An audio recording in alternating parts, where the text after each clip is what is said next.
bulie ya elu si ya jide nke o ji na-aga n'ihu. Biko ka anyị gbakọ kịta wee kelee Eze-Ana. Eze-Ana ị ga-adị.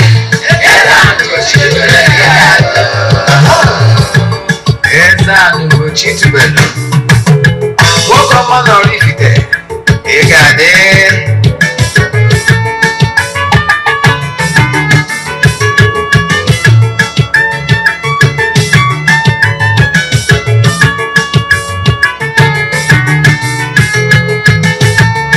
Ọdịnala bụ eziokwu,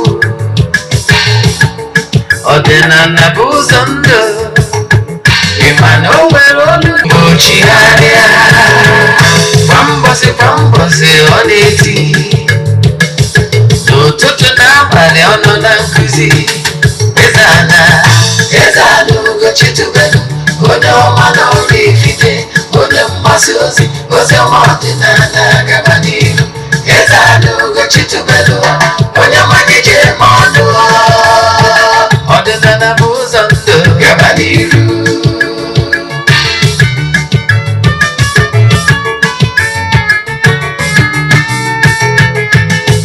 Eze-Ana ugochitubelu onye ọma na oraifite onye mgbasa ozi ọma ọdịnala gaba n'ihu. Eze-Ana ugochitubelu onye mmadụ ji eme ọnụ. Ọdịnala bụ ụzọ ndụ gaba n'ihu. Eze-Ana ga-adị, ugochitubelu ga-adị, ugochitubelu tempụl ọ ya adị.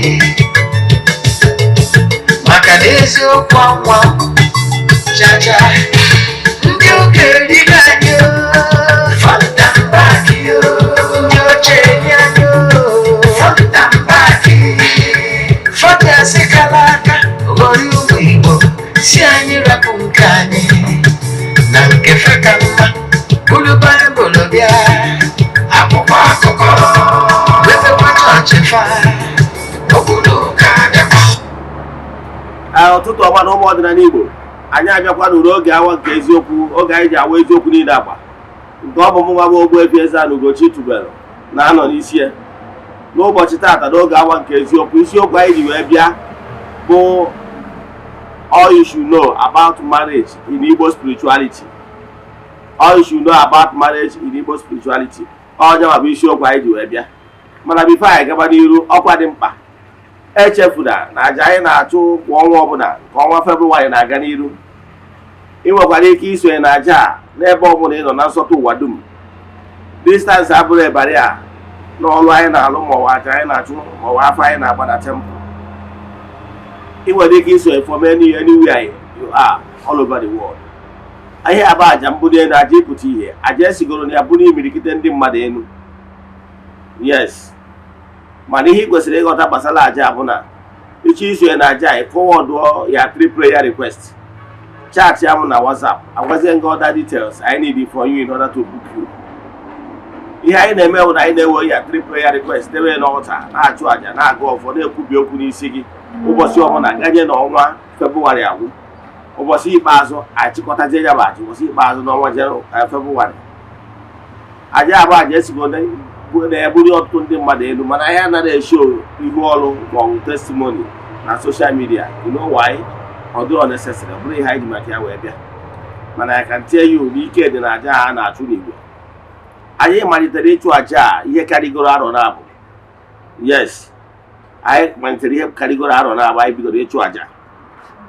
Yes, ndị niile sonye na aja, I can tell you n'onwe ndị na-esonye anyị na aja site na mgbe ahụ ebidorie wee ruo taa. As we speak, 2024, onwegoro ndị buku throughout the year. Ejegori m n'ụtụ a na tempụl chụọ aja gọọ ọfọ kwubie okwu n'isi ndị niile sonye na aja. Ị ga-enwekwara ike isonye maka na ọnwa a agwụbara. Yes, etu anyị si eme ụbọchị ikpeazụ anyị ga-eje na mmiri jee chụọ aja mee saraka, gbagotazie na tempụl chụọ aja to entities of powers, jee n'ebe nchụaja gbuo eburu wee mee saraka. I can tell you n'ike dị na aja a na-achụ n'Igwe. Nwanne chụba aja na aja karịrị ọgwụ. Ya bụ ihe anyị chọrọ ka anyị kọwara gị. Ọ bụrụ na ị chọrọ isonye na aja, ihe ị ga-eme wee chaatị ya m na WhatsApp 0813 8243 871. I repeat 0813 8243 0802871 maọbụ 08057837672 08057837672 ka ị na-esonyere anyị na-emetụ aka na share button. Nke ọzọkwazi, ọ bụrụ na ị na-anụ olu m site n'Eziokwu TV, ịlaikiri nkụzi ihe na-anụ kịta, ị chọrọ ịnụ nkụzi ọzọ, den ma ọ na-eshare ya mmadụ, jee na ma YouTube channel Ogbuefi, Eze-Ana, Ugochitubelu na Oraifite na YouTube. Ọ bụrụkwa na ị na-esonye site n'Eziokwu TV mana o nwere Nollywood movie ọ bụla ịwọchị na channel anyị chọrọ ịwọchị ọzọ, jee na Eziokwu Great Movies na YouTube ịwọchị ya, ma ọ bụ jee na Ugochitubelu Movie Productions na YouTube ịwọchịkwazị ya. Ọ bụrụ na Igbo movie ka ịwọchị na Eziokwu TV anyị chọrọ ịwọchị ọzọ, jee na YouTube Eziokwu TV Nollywood Movies ya wọchịkwazị ya.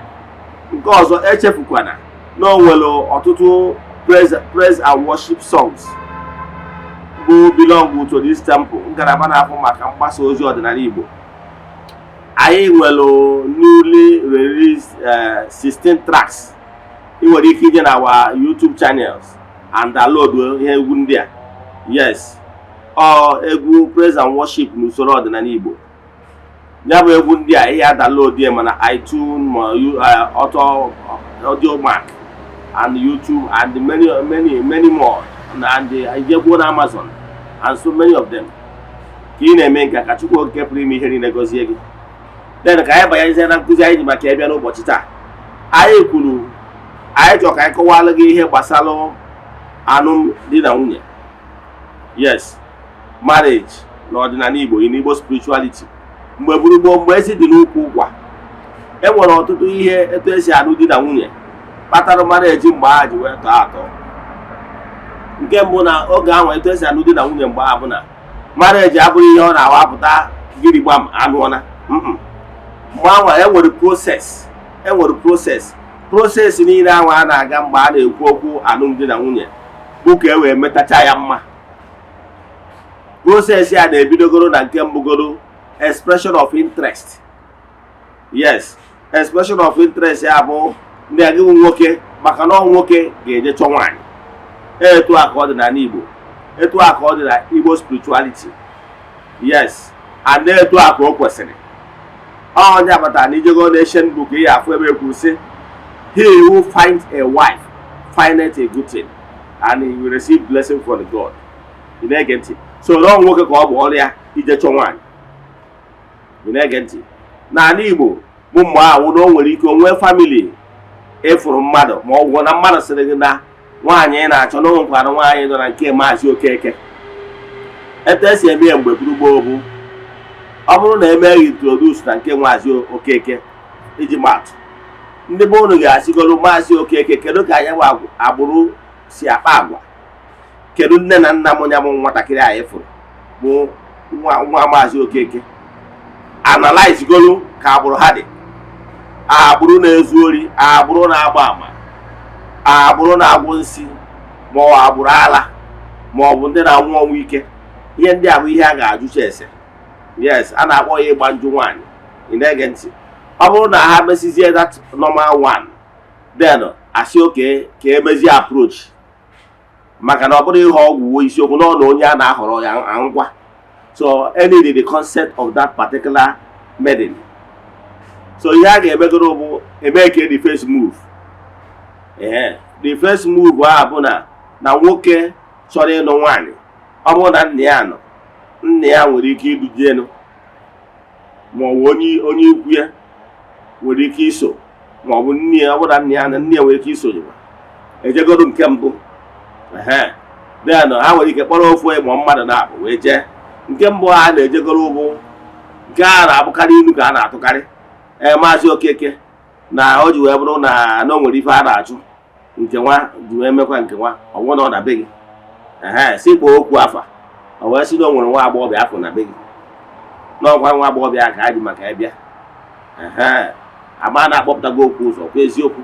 Ọ bụrụ na emesịa nke anwa, nne m nwa, ọ bụrụ na ụzọ dị mma ụzọ adịrọ mma, mmanya ahụ ebube ahụ aṅụrịrị ya aṅụ, ya aṅụcha mmanya ahụ ewee kwukwa na nsogbu adịrọ na ha anụgo ụlọ akpọgo okwu afa, mmanya gbanyere na ya gbanyekwa ọzọ. Ihe niile a na-emekwa ahụ ihe ọ pụtara unu ebukọ mmanya ọzọ bịakwa. yes, process niile a na-eme bụ ka unu na-eji ọha uche na-eji ọha ajụjụ. Ị na-ege ntị? Okwu a na-atọwụrụ ndị a bụ na Maazị Okeke na anyị bịa na be gị ka anyị bịa sere agbụ. Yes, maka na mgbe ahụ abụ mgbe a na-anụ n'agbụrụ na-agbọ agbọ dị mma. So ọ sị na ya bịara izere agbụ. Ị na-ege ntị? So ihe ọ pụtara bụ na agba ahụ na-abịa na be ha dị mma. Ihe niile ahụ proses eji eme. Nna m nwere akụkọ kọrọ m mgbe ahụ, sị m na mgbe gboo mgbe ezi dị n'ụkwụ ụkwa, na mgbe ahụ na isi nna gị dị chọrọ ịnụ nwaanyị, ime ihe izu ọ ga-ebu ụzọ mere gị na ọ ga-eje gote atụrụ onye gị sị gị kpaba atụrụ. Ihe ọ pụtara bụ na ụtụtụ ọbụla ịkpụpụ atụrụ, ọkpacha nri na mgbede ịkpụnatakwa ya. Ihe nna gị na-eme mgbe ahụ ka a marụ na o nwebọsị ị ga-achị kpụpụ atụrụ ekwechi. Ijeje chọta okpiri, iburu onye iwe ọkụ, ịchọta okpiri ekụgbu ya, ịkụgide a na-ekugbu onye nna ya sị nwa m irubere gị nwaanyị. Ihe ọ na-achọ ka ọ kụzie ka ọ chọkwa testie ya patient and maturity. So o nwee mgbe atụrụ chọrọ ịkpụpụ atụrụ ruo atụrụ kwechiri ikuri ya n'ahụ. Ọ ihe niile na-agosi na n'ịkarị gị egwu na ịghọtago ihe a na-achọ ịba ya. Ihe a na-achọ ịba ya bụrụ egwu achọtaba n'aka wee na-agba alụmdi na nwunye. Ịghọtakwara ihe ọ bụ gị nwa bụ nwoke bụ onye raised from different family background. Now ije nụrụ onye erezikwa from different family background. Then and nkụzi etu esi wee zụ ya na ihe sienu, maka na onye ọbụla ịfụ n'ụwa ma nwoke ma nwaanyị nwere mmụọ sienu. Yes, ezumezu ya dịka nsi gwa gị, agwara gị na mgbe ị na-eje ịnụ nwaanyị na ị na-anụkọta ma ezumezu fọsisi sienu. So esi na ijere ịnụrụ nwaanyị, eje ịnụrụ nwaanyị na-enwere ike ije ịnụrụ nwaanyị, ọ bụrụ na nwaanyị ijere ịnụ nwere kọl, ịgbadogo na ijere ịnụ n'ụmụ ezumezu ya. Ị na-ege ntị? So ọ bụrụ na ị na-anụ ya, ị dị anụkọta gba ezumezu ya ma ụmụ mmụọ onye na-eso na-emeta ha ọfụma, ha pịawa agha azụ. Ịghọtago? So ihe anọkwa mara ka esi emebie. Ịghọtago? Ị marakwa na ihe so onye ihe iyi ebu. Nke ọzọ kwụ na mgbe a na-ajụ anọkara na process of ịjụ ese. Ndị be anyị na-eji ajụ ese. Iwere gwacha nna gị na o nwere nwata nwa agbọghọ bụ ifuru onye dị-etu a, ọ sịghị nwa onye ife ya ka nna gị ajụ. Iwee sị ya n'ọnwa na-asị n'ọnwa Okeke ma ọ bụ n'ọnwa Okafọ, ọ sịghị ihe ọ ya eme ụlọ ọ ya eje jụ ese. Ịghọtara ya?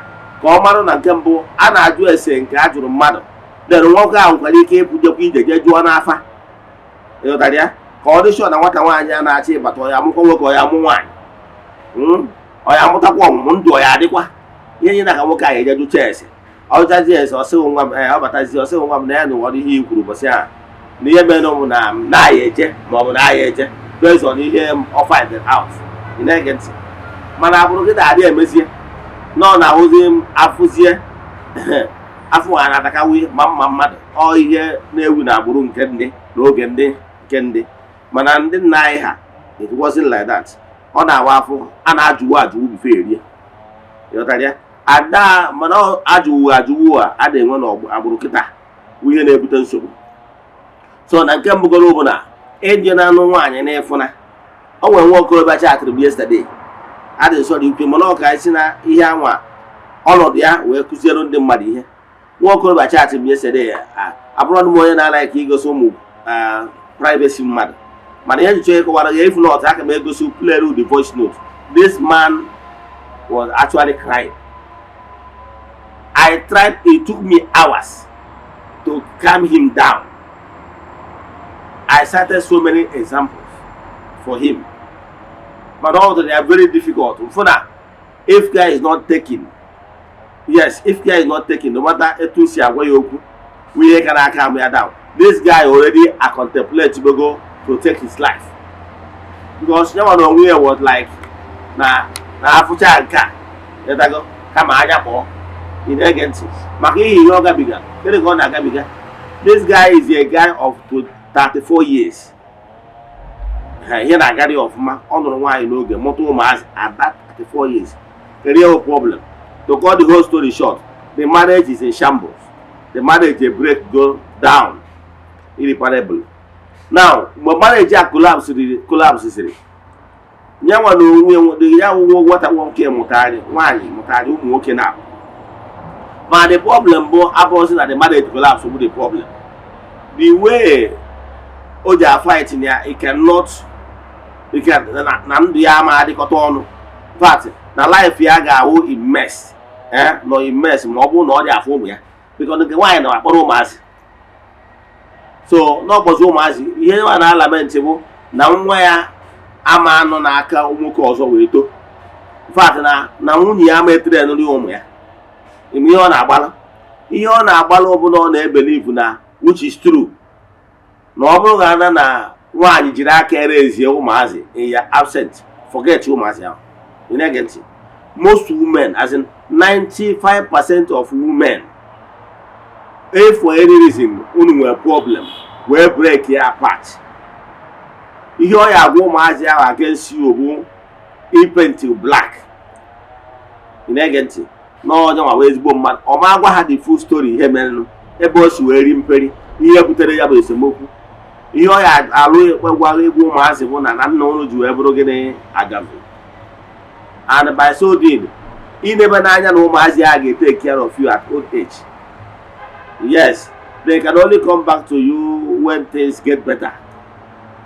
Yes, and unless na Chineke emeziri ebere ịmụta ha nnukwu ofu n'ime ma ọ bụ ofu wee ike si mba na ya anụgo side of the story from the mom ka ya nụkwa from the dad mana majority will follow the mother. So onye abụ ihe this young guy na-ebel I try to convince him that he should just move on. Let me give you an example. Ihe gbasara marriage crisis egbugo ọtụtụ ndị mmadụ. Ọ ka mma na ị nwere challenge problem n'ilo that ma ị nwere problem ọbụla gbasara family because your family is your backbone, your family is your family is everything. Ị nwere crisis n'ilo bata n'ụlọ nwunye nọtara ezigbo nwaanyị ọ nwunye ga na-akọnsoro na-asị da adịkere ihe ọnwụ ị na-alabenti na-ebe ọ na-asị na-akọsị nọ ya dị mma ịma na inwe ụdị problem a mana gwa m gị dị mma ị nwere problem because na nwunye gị nwụrụ ha n'ezigbo nwaanyị at that challenging time ka ọ ga-afụ n'azụ gị na-akọnsolu gị ifu na ime feel the pain of that challenge you were elsewhere mana ịnwa anwa nwee problem na right inside their home ọga nke ya ekpome if care is not taken. Nsogbu ezinụlọ egbugo ọtụtụ ndị mmadụ ndị ka gị ogologo gbuo ndị ka gị mkpụmkpụ ị ga-elota Obinna. Yes, Mr. Obinna, popularly known as Saint Obi. Onye abụ ihe gburu ya. I can tell you na ihe gbasara family crisis egbugo ndị mmadụ nke mbugoro na story of Saint Obi ịmụ ya from none of the lady the working class lady ọ na-anụ one the lady merie ọkwụsị art film ka wofugoro nke ịbụa nyawa na onwe ya na-efiru na n'oge adịghị nke o build that home ahụ ọ sacrifice career ya not at the peak. You remember Saint Obi of those days? Yes. Man ọ sacrifice that career ka o wee build all this particular home ka ngwa ihe gburu ya. Now mgbe ọ sacrifice ihe ni na amụtasịarị ụmụazị at the end of the day problem set in ya na nwunye break ye ka ya na nwunye break ye Saint Obi did everything both legal and everything ka o nwee access to the children ka ọ na-afụ the children ka ya na ụmụ ya na-egwuri ma na-deny that access because enwere some family where you can nwee problem enwere ike based on the age of the children enwere ike inye the woman the custody of the children. Yes, kebe isiokwu bụ na mgbe ahụ ụmụazị kapelu mpe ihu nwoke you might not be able to take care of them at that tender age. Yes, so ọ na-adị likely na na-enye ya ụmụ nwaanyị so nwaanyị anwa nwetazie those ten anwa o wee deny ya Saint Obi inwe access to these children. You na-ege ntị Saint Obi was like lamenting that ihe ọbụla na-ewutekarịchi ya bụ na ya adịghị afụzi ụmụ ya and ụmụazị abụ ụmụazị family o sacrifice career ya ka o raise ya so he was in pain. His depression set in. You know, ịmaghị ihe na problem o nwere ike megide to a BP ga-arịba from BP or bana depression before you know it everything at the stage Saint Obi nwụrụ ya he made that the way he said to me a popular figure but I can tell you because in the afro ụmụ ya na the greatest pain ya na-enwe who they deny their access to the children. And I can tell you now, almost some men no a similar condition.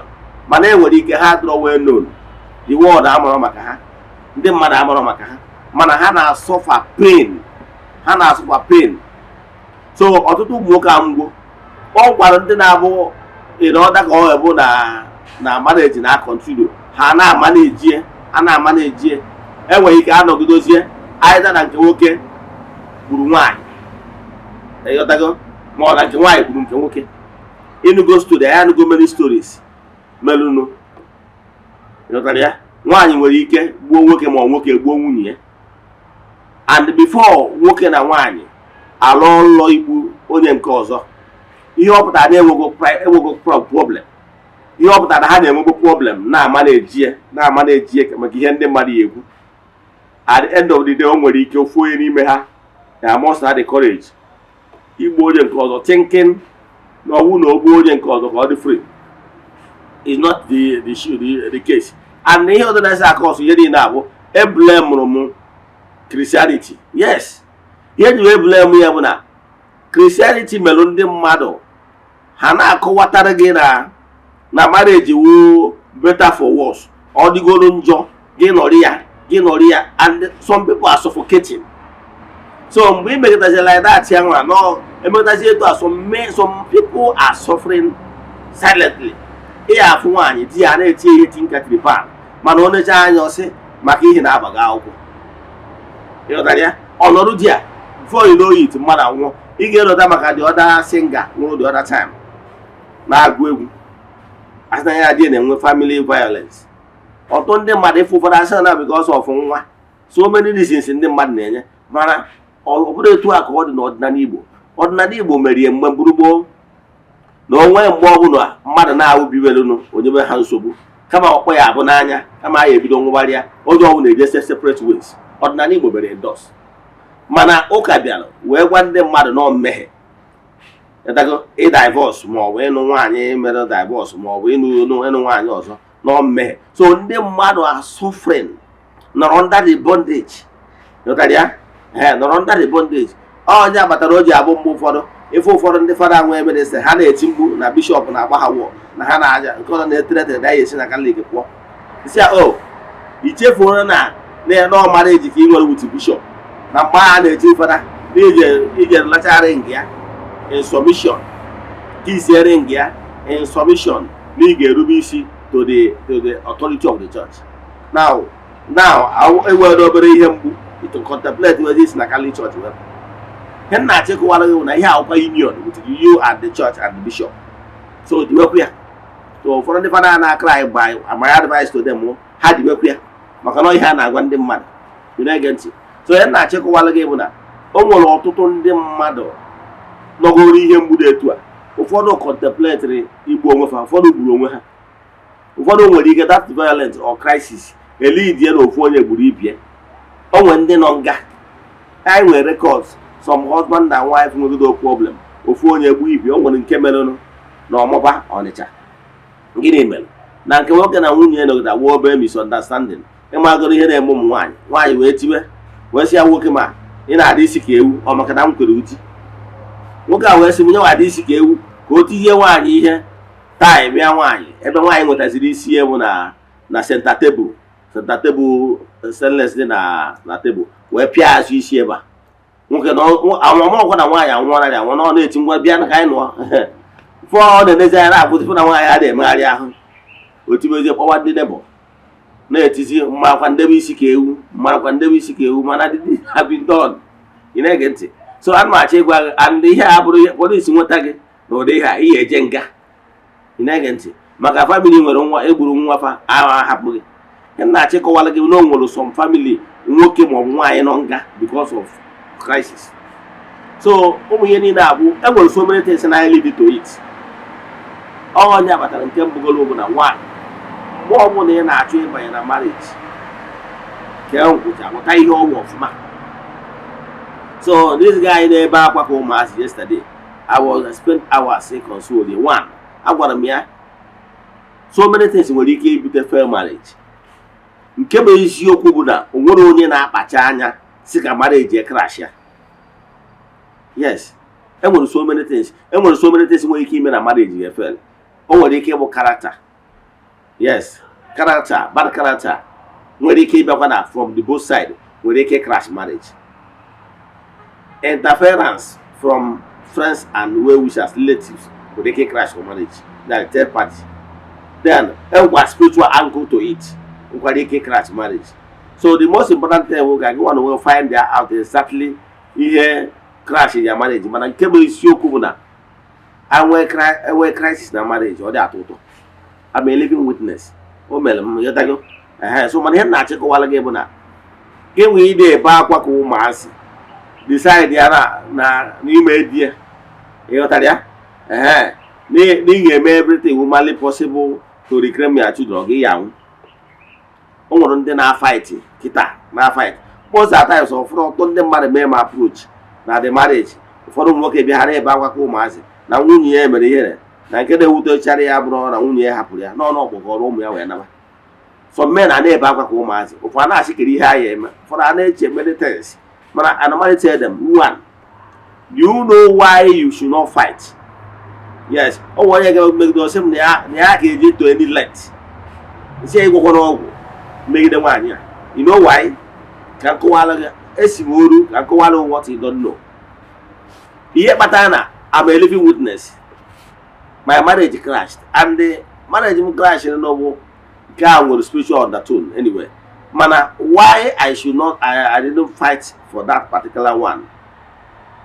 You can move on for your own sake of your life. Two, a woman again here wants shared love too. It's not right for you to plan it for against that woman. Ma ọ gụwa bụ nwaanyị na-ege m ntị ka a na-ekwu maka nwoke, a na-ekwu maka nwaanyị, maka ọ nwere ụfọdụ ụmụ nwaanyị ụfọdụ na-agbanyekwara nwoke fim. Yes, I'm on the position of many people that are confided in me in so many things. But I ain't sure ịkọwara taa bụ na ọ gwara ụfọdụ ụmụ nwaanyị ụfọdụ ọha gbanyere nwoke fim. Ị na-ege ntị? So ihe m na-achịkọwa bụ na o mee etu anwa, ihe ị ga-eme ewu ndidi.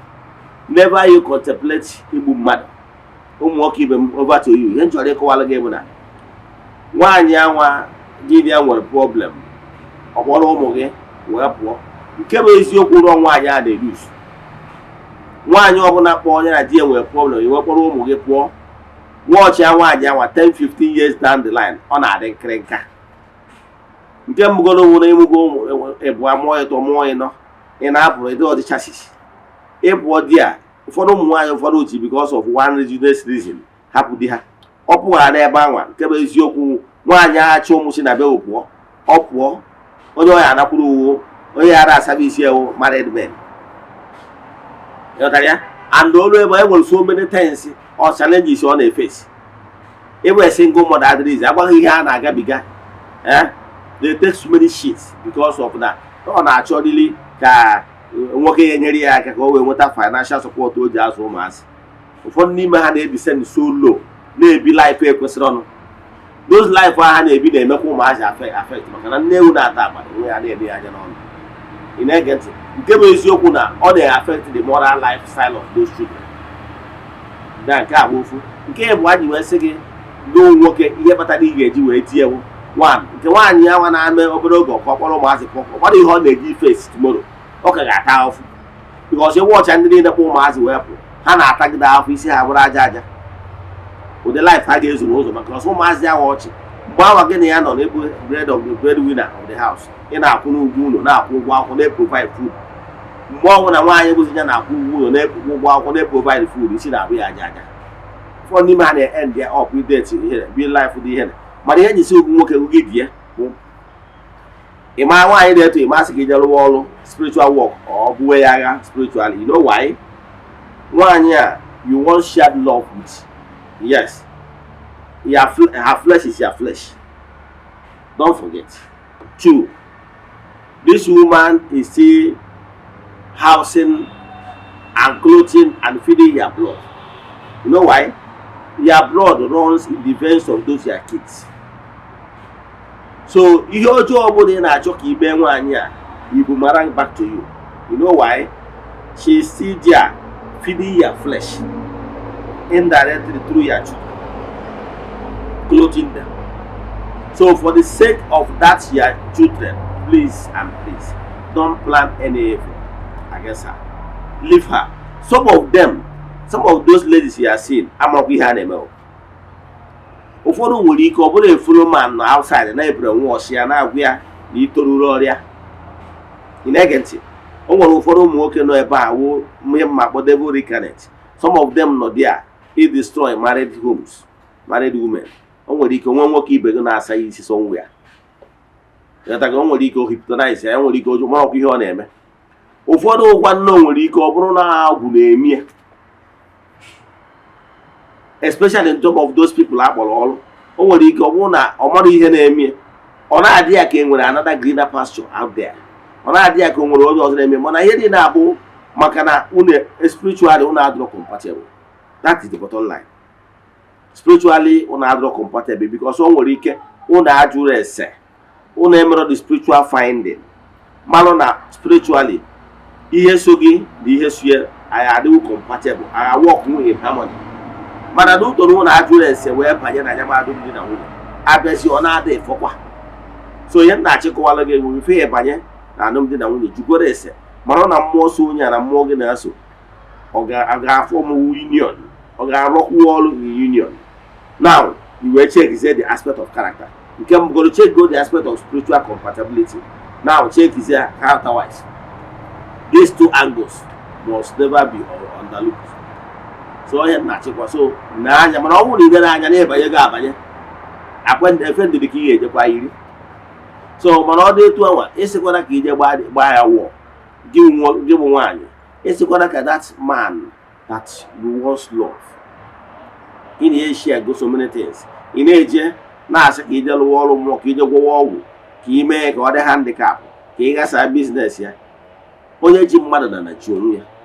Don't forget that that man that once got married to you, the father of your children, he made that man useless more ka ichebere ya aja echiche.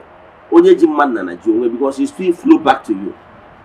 Yes, ọnọdụ ka ihe ị na-ejide na your flesh, and they still come back to you. But o nwere ike onye ya agwaghị ya. So check and they check you na nwoke a dị comfortable tomorrow. Those children nọ ịmụrụ ya ka bụkwa his children.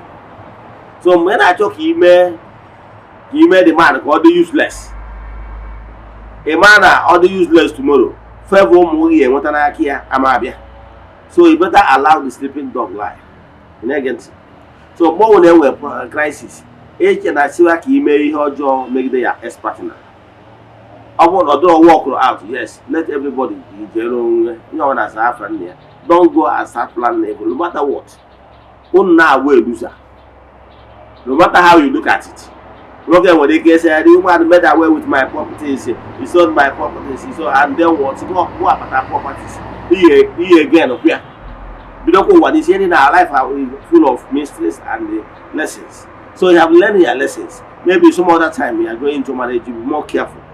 You will no longer take decision in a hurry. If you are not into dating, maybe this time around be date and be able to be sure, 100% sure before going in properly. Now, more than 1 year when we decided no one some of your properties so echefukwana na nwaanyị anwa ụmụ gị na-ebe akwa na onye obi anya ekwe na-eri hapụ ụmụazị.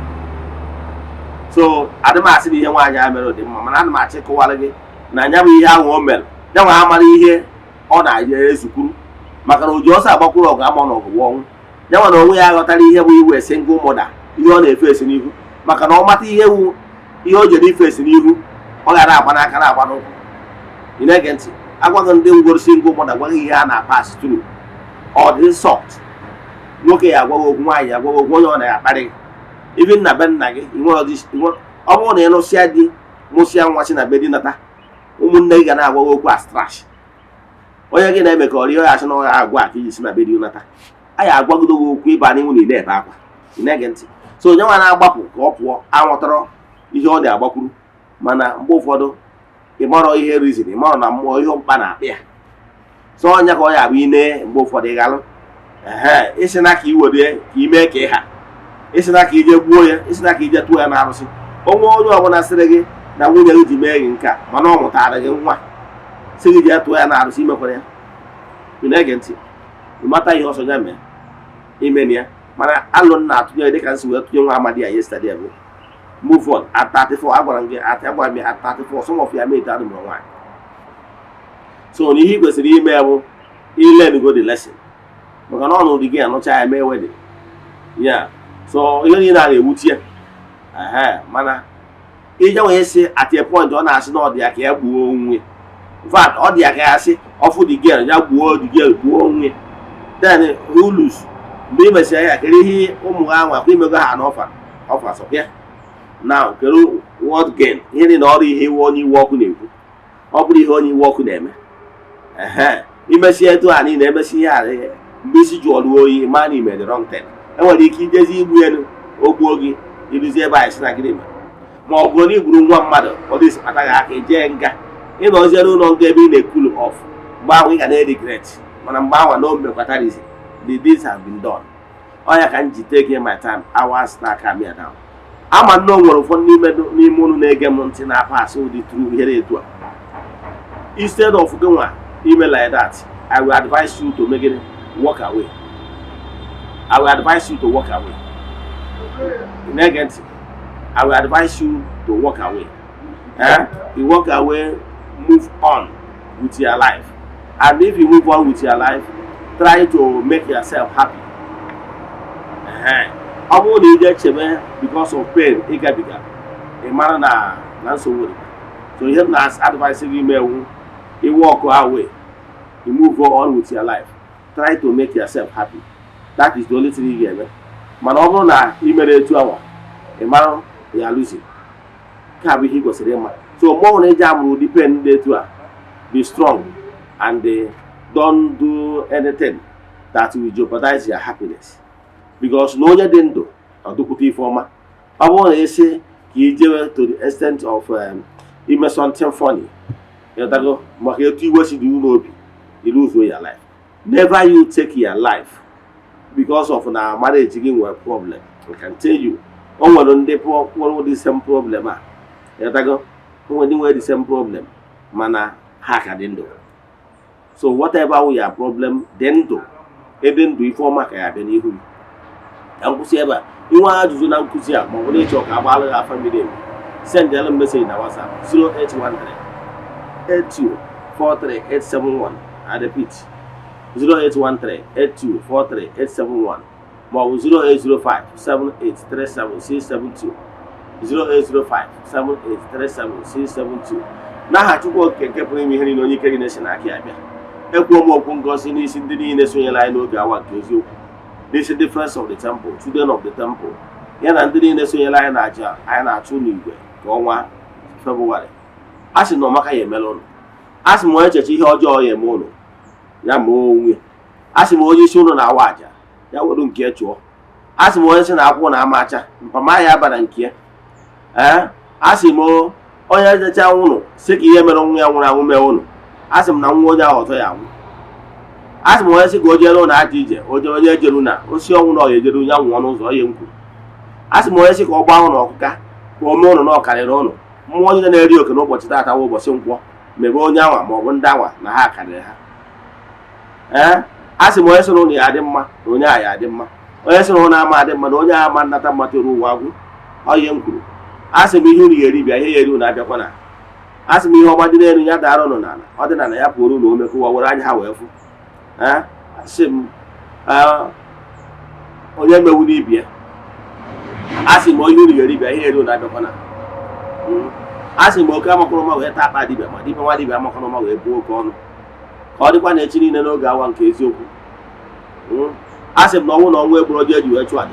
They may know you could do. They won't.